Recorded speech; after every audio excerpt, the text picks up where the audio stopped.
Hello friends, continuing the goal and also idea, जिसमें हम general studies paper 2 के questions को ले रहे हैं। We are taking 3 questions in one go and we are trying to understand कि अगर हम टाइम से लिखते हैं, अगर हम तरीके से उसको करते हैं, तो what we are able to get. Goal ये नहीं है कि सिर्फ मॉडल आंसर्स के थ्रू आप पहले उसको पढ़ें और उसको बाद में अपना आंसर लिख दें। We are doing a kind of reverse engineering. We are trying to make it simple, we are trying to make it clear, we are trying to make it humane, so that आपको उसके maximum benefits मिले, ताकि एक ऐसी vocabulary, एक ऐसा mindset ready हो जाए, जो बाकी असाइनमेंट्स हम कर रहे हैं, बाकी चर्चा हम करते हैं, उन चर्चाओं का भी मीनिंग हो जाए। ये एक्सरसाइज आइसोलेशन में नहीं है, but still it is going to help. So the project of grassroots democracy remains incomplete as administrative decentralization has not accompanied political decentralization. यानी कि एडमिनिस्ट्रेटिव डिसेंट्रलाइजेशन यानी आपका जो कॉन्स्टिट्यूशन अमेंडमेंट हुआ, कॉन्स्टिट्यूशन में जो चेंजेस आए, उसकी वजह से जो अ, हमने ग्रास रूट चेंजेस देखे, वो जरूर दिख रहे हैं, बट देन पॉलिटिकल डिसेंट्रलाइजेशन हुआ क्या? तो पॉलिटिकल एंड एडमिनिस्ट्रेटिव यहाँ टू कीवर्ड्स हैं। तो क्रिटिकल एडमिनिस्ट्रेटिव चैलेंजेस क्या हैं जो लोकल इंस्टीट्यूशन फेस करते हैं, और उसको आप इंप्रूव कैसे करें? So like I said, 73rd 74th amendment, इसमें भी आप जो आर्टिकल्स हैं उनका नाम लाइए। आप पीआरआई यानी जो पंचायती राज इंस्टीट्यूशंस हैं, और साथ में आपका म्युनिसिपल जो लोकल बॉडीज के लिए जो भी आर्टिकल्स हैं, उन आर्टिकल्स का कुछ एलिमेंट लाइए, क्योंकि ये जो स्ट्रक्चर हमने बिगनिंग में दिया, ये स्ट्रक्चर अब कॉमन हो चुका है। ये स्ट्रक्चर अब तकरीबन एक एवरेज कैंडिडेट भी लिख सकता है। That is why it is not going to give us leverage. Ideas are correct, लेकिन उसके बाद हमें नेक्स्ट लेवल पे जाना है। तो पॉलिटिकल डिसेंट्रलाइजेशन और एडमिनिस्ट्रेटिव डिसेंट्रलाइजेशन, ये दो एलिमेंट्स हैं। India is still having a highly centralized administrative agency. India will always have highly centralized administrative agency. ऐसा नहीं है कि इंडिया को सेंट्रलाइज्ड एडमिनिस्ट्रेटिव एजेंसी की रिक्वायरमेंट नहीं है। Centralized administrative agency, how it pave the ways for political and administrative decentralization at the local level. That is the whole point. So ये बात बिल्कुल गलत है अगर हम कहें कि कॉन्स्टिट्यूशनल एंड लीगल पावर जो सेंट्रलाइज एडमिनिस्ट्रेटिव एजेंसी के पास है, सेंट्रल गवर्नमेंट के पास है, उसकी वजह से डिटरेंस है। ऐसा नहीं है। Administrative decentralization have also witnessed all India services, state services, CAT, NGT, CPCB, NALSA, magistrate, collector, court etcetera, but it is still has not accompanied the political decentralize. तो क्वेश्चन का जो आंसर है वो वेग हो गया, और जो उसकी जो एसेंस थी या जो उसका सोल है, वो हम ला नहीं पा रहे हैं, हम समझा नहीं पा रहे हैं। अब हम बाद में कॉन्फ्लिक्ट ऑफ इंटरेस्ट की बात कर रहे हैं, तो ऐसे बात मतलब बिल्कुल क्लियरली नहीं। हाँ, ये बात सच है, डिसीजन मेकिंग पॉलिटिकल डिसेंट्रलाइजेशन से आनी चाहिए। उसकी वजह से आप उसका एग्जाम्पल दीजिए। पॉलिटिकल डिसेंट्रलाइजेशन का जो स्वरूप है, इन दैट फेडरल गवर्नमेंट का रोल क्या है, स्टेट गवर्नमेंट का रोल क्या है, फाइनेंशियल एलिमेंट क्या है, ये आपको लेके आना चाहिए था। कम्युनिटी पार्टिसिपेशन है, लेकिन कम्युनिटी पार्टिसिपेशन पॉलिटिकल डिसेंट्रलाइजेशन से इंपैक्ट कैसे होता है और उसको कैसे फैसिलिटेट करता है, ये लेके आना चाहिए था। Point number 2 is also okay as I said, but जो स्ट्रक्चर है और जो बात है वो गोलमोल हो गई, वो बहक गई, वो फैल गई। चलिए आगे। Solution to proper framework release fund through digital accounts है, बिल्कुल ऐसा हो रहा है, जैम ट्रिनिटी के थ्रू सोल्यूशन हो रहा है, पर उसका पॉलिटिकल डिसेंट्रलाइजेशन से लेना नहीं है। पॉलिटिकल डिसेंट्रलाइजेशन से यहाँ पर इस बात का बहुत ज्यादा एक कहना चाहिए एलिमेंट है कि कैसे जो इंस्टीट्यूशंस क्रिएट हुए उनको वर्केबल और डायनेमिक बनाया जाए, और उनके वर्केबल और डायनेमिक बनाए जाने में जो गवर्नेंस ऑब्स्टिकल्स हैं, या फिर जो फाइनेंशियल ऑब्स्टिकल्स हैं, या जो प्रोजेक्ट बेस्ड इंप्लीमेंटेशन के ऑब्स्टिकल हैं, उनको कैसे पूरा किया जाए। चाहे वो भारत नेट है, चाहे फिर वो फार्मर्स के लिए डायरेक्ट बेनिफिट है, चाहे फिर वो फीमेल्स के लिए है। अभी हर स्टेट के अंदर, चाहे वो मध्य प्रदेश हो, चाहे वो राजस्थान हो, चाहे वो छत्तीसगढ़ हो, सब जगह देखा गया, हमने चर्चा भी की है कि कैसे फीमेल्स के लिए एक मंथली इनकम की बात की गई। तो क्या ये जॉब क्रिएशन में हेल्प करेगा? ये किस चीज में हेल्प करेगा? तो उस चीज को, उस एलिमेंट को भी आप इससे लेके आ सकते हैं। तो limited corruption between, limited cooperation between both, rigidity in governance, chances of corruption, red tapism, solution जिला पंचायत, म्युनिसिपल काउंसिलर, एक्टिव। ठीक है, नोटवर्दी आपने एग्जांपल बताने की कोशिश की लास्ट में, तो we can say as I have discuss the answer का जो स्ट्रक्चरल अप्रोच थी, आंसर की जो डाइकोटोमी आंसर के अंदर खुद आ चुकी है, तो वो सही से नहीं बता पा रही है। How far do you agree that college's system of judicial appointments and transfers falls short in striking a balance between judicial independence and other democratic principles? In this context, suggest some practical, sometime solutions for making the collegium system transparent. तो पहले लड़ाई इस बात से कीजिए कि second जेज case जो 1993 में आया, जिसकी वजह से कॉलेजियम सिस्टम आया और जिसकी वजह से आप कह सकते हैं कि 5 मेंबर बॉडी जो सीजीआई हेड करते हैं कॉलेजियम की, उसने इफेक्टिवली वर्क करना शुरू किया। अच्छा बताया सीजीआई +4 जजेस, लेकिन पहली बात इस बात पर अटैक कीजिए कि क्या जुडिशरी मानती है कि क्या कॉलेजियम सिस्टम ट्रांसपेरेंट नहीं है। जुडिशरी ऐसा नहीं मानती। जुडिशरी ने टाइम एंड अगेन ये बोला है कि it is a transparent system, it is the constitutional foundational head, और वो एक तरीके से इस बात के लिए बिल्कुल तैयार नहीं है कि वो उसको चेंज करे। तो इसीलिए जो प्रोसेस है कॉलेजियम सिस्टम के अंडर में, जब तक जुडिशरी उसको खुद वेमेंटली एक्सप्लिसिटली चेंज और क्रिटिसाइज नहीं करती, हम उसको डायरेक्टली ऐसे नहीं कर सकते। हमें उसके शॉर्टकमिंग बताने की कोशिश करनी चाहिए। जैसे अब आपने पॉजिटिव कॉनोटेशन में जब ये कह दिया कि जुडिशियल इंडिपेंडेंस रहेगी, सेपरेशन ऑफ पावर प्रिंसिपल रहेगा, minimum chances of bias verdict रहेंगे, तो उसके बाद कुछ रह ही नहीं जाता। कंसर्न्स क्या है? अब जैसे आपने कहा chances of liking and disliking by जजेस, तो आप उसमें जजेस का ही कोट करके लिख सकते हैं, आप ऐसे खुद नहीं लिख सकते। Recommendations pending by law ministry, ठीक बात है। लिमिटेड ट्रांसपेरेंसी, ओनली जजेस प्रेजेंस, ये गलत एलिमेंट है, ये एक बचकाना वो है। No standard criteria of transfer, ये भी गलत है। तो आप उसके लिए कंप्लीटली यहां पर क्वेश्चन नहीं कर सकते। आपने पहले अच्छा बोला फिर आपने बुरा, ऐसा नहीं होगा। आप बल्कि कह सकते हैं कि रिटायर्ड जजेस, the people from judiciary, at times they have publicly quoted that they were not able to understand the reasons behind their transfers, and they have questioned that why certain preference was shown to other judges। बस इतना ही हो पाया है। So collegium be made more accountable, inclusion of law minister. ऊपर आप लिख रहे हैं कि लीडर ऑफ अपोजिशन और लॉ मिनिस्टर को अगर आप इंक्लूड कर देते तो वहां तो आप कह रहे थे सेपरेशन ऑफ पावर कह रहे थे, वहां आप कह रहे थे कि बायसनेस नहीं चाहिए, और यहाँ आप उनको घुसा रहे हैं। तो पहले आंसर में आपने बोला ना ना ना ना ना ना ना, फिर आपने बोला हाँ, तो ऐसे नहीं होता। Return approval disapproval include doctor, क्योंकि कॉलेजियम सिस्टम के पीछे भी तो फाइल रेडी होती ही है। In case of approval or rejection, written recommendation mentioned on grounds consulting the law commission and bar council on the appointment and transfer matters in a coherence with judicial collegium decision। Point अच्छे हैं, लेकिन इनको किस तरीके से put up किया जाए ये बहुत इंपॉर्टेंट है। प्रॉपर क्रिटिसिज्म ऑफ सेलेक्टिंग जजेस बाय कॉलेजियम, अब होता है पास्ट रिकॉर्ड्स, सब कुछ होता है। We are not saying it is done by whims and fancies, but still we need to bring the right words.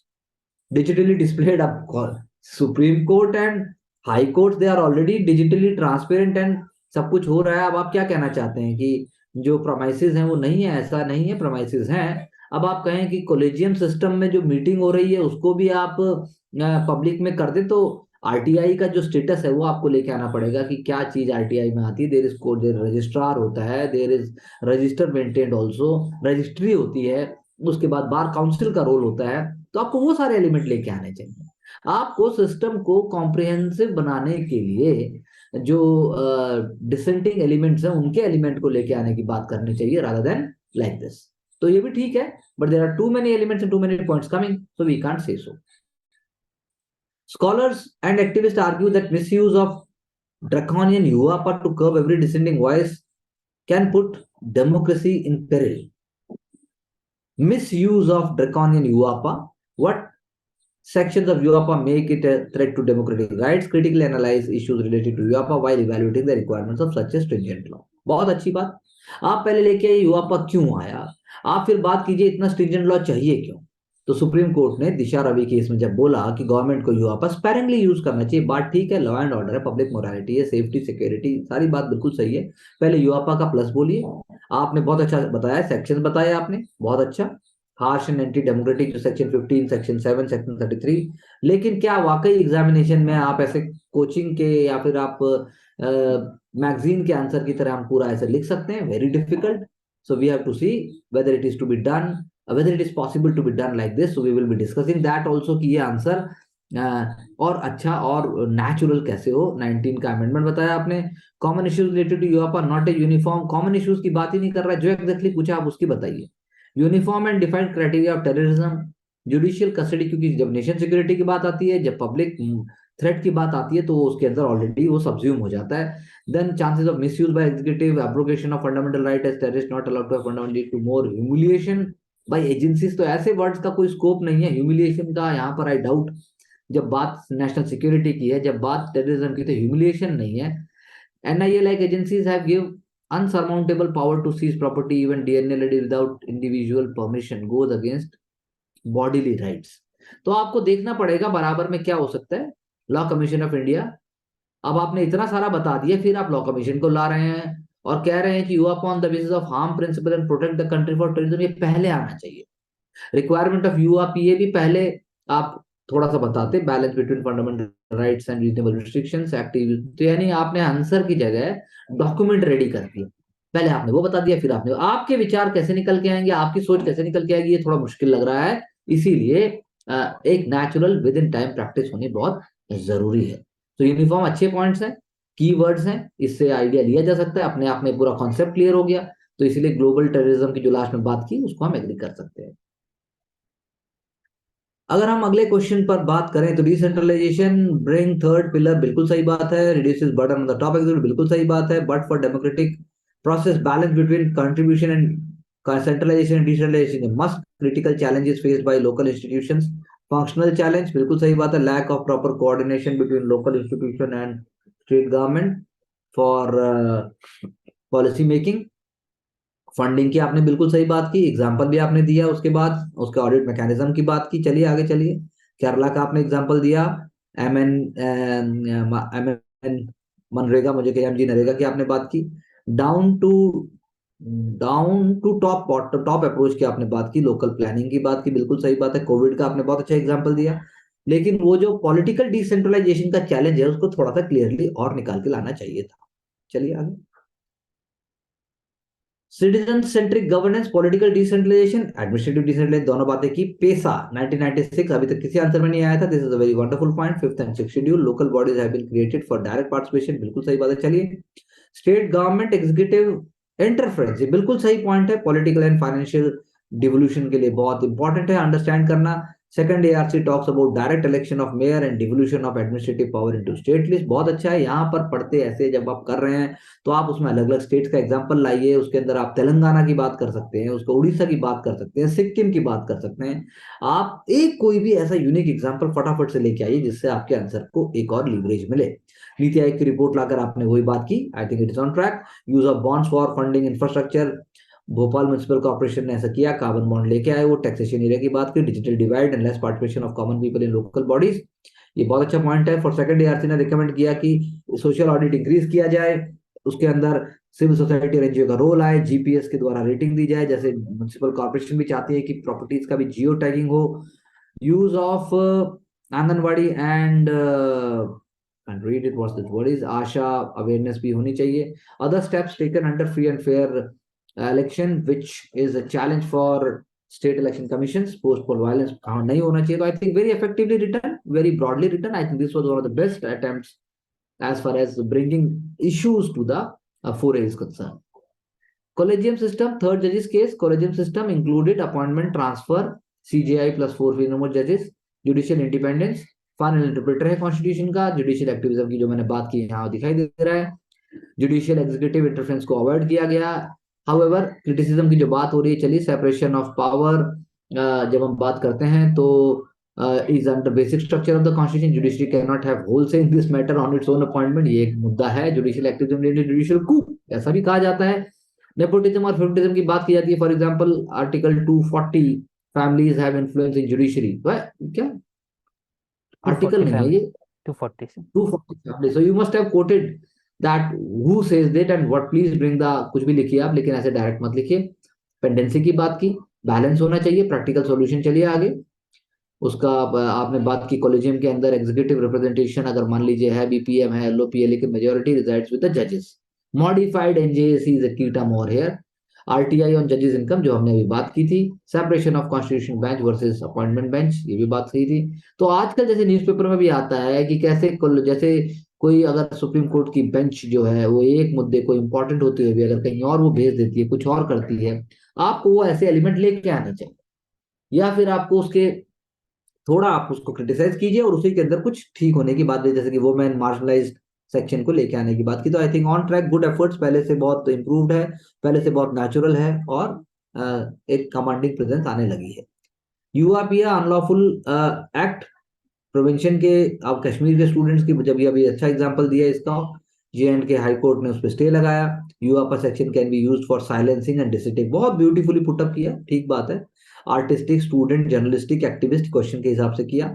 और थ्रेट कैसे है डेमोक्रेसी को, डिक्लेयर टेररिस्ट बिफोर हैंड, एक स्ट्रॉन्ग नेगेटिव कॉनोटेशन सोसाइटी में चला जाता है, स्ट्रिक्ट बेल प्रोविजंस भी हैं इसकी वजह से बहुत गड़बड़ होती है, लेकिन होनी भी चाहिए।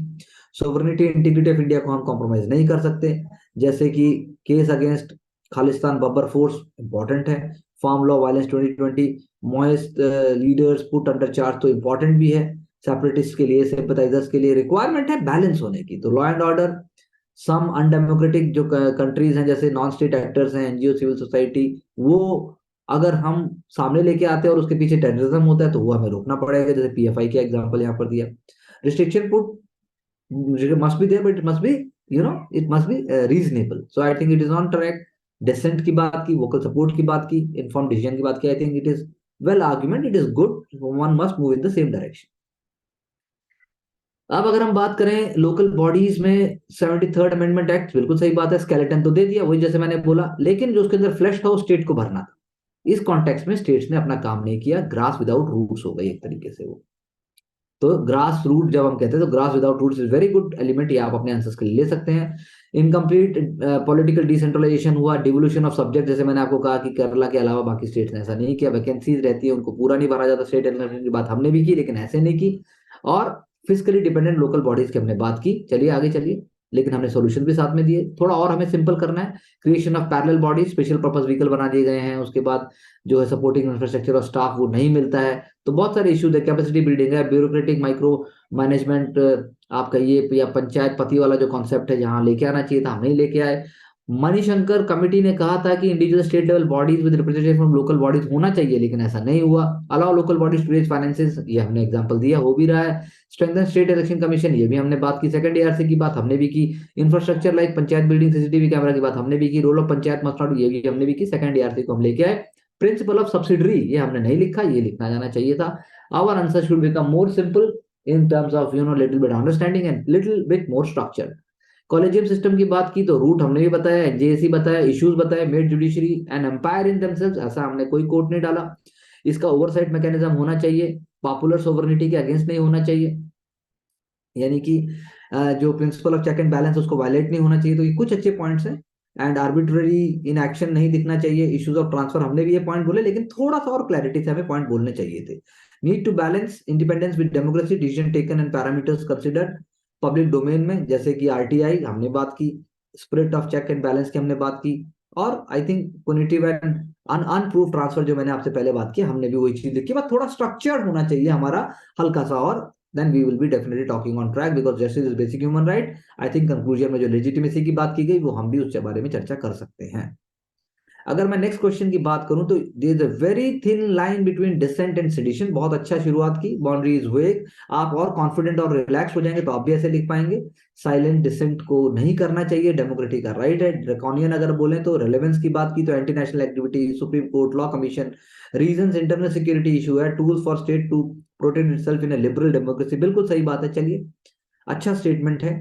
लेकिन थ्रेट कैसे है, suppress voice of dissent, conviction rate uncertain है, मतलब रिवेंज उसकी बहुत लो है कहना चाहिए, पॉलिटिकल टूल की तरह यूज किया जाता है, सेडिशन को एक सिविलियन डेथ, मतलब पर्सन के उसको एक कॉन्टेक्स्ट में लिया जाएगा, पुलिस उसे अनजस्टिफाइड तरीके से यूज करती है, और उसका मिसयूज भी होता है सिक्योरिटी के नाम के ऊपर, गवर्नमेंट को ओवरथ्रो करने के लिए किया जाता है, लिबरल इंटरप्रिटेशन गवर्नमेंट अपने हिसाब से लेती है, इसलिए सुप्रीम कोर्ट ने गाइडलाइंस दी है Kedarnath versus union of India case में। और सी रंगराजन जो केस था उसके अंदर उन्होंने बताया कि कैसे सिडिशन को अप्लाई किया जाना चाहिए। तो ये एलिमेंट हमें देखना है, कुछ एलिमेंट हमें लेने चाहिए।